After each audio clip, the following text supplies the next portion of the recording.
బాన్స్వాడ పట్టణ కేంద్రంలో 37.50 కోట్లతో నూతనంగా నిర్మించే 100 పడకల ఏరియా ఆసుపత్రి భవన నిర్మాణ పనులను పరిశీలించిన రాష్ట్ర ప్రభుత్వ వ్యవసాయ సలహాదారులు బాన్స్వాడ నియోజకవర్గ శాసనసభ్యులు పోచారం శ్రీనివాసరెడ్డి ఆసుపత్రి నిర్మాణ పనుల పురోగతిపై కాంట్రాక్టర్తో వివరాలను అడిగి తెలుసుకున్నారు.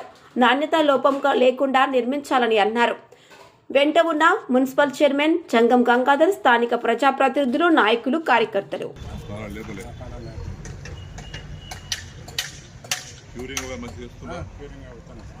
స్టీల్ అంతా కరెక్ట్ కడుతున్నారా?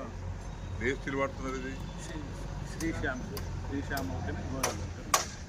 మంచిగా స్టీల్ అలా మన టెస్ట్లన్నీ ఇది డిపార్ట్మెంట్ చెకింగ్ అనేది. ఇప్పుడు సిమెంట్ ఏది వాడుతున్నారు? Birla A grade? 53. ఇప్పుడు శాండ్ చించోలి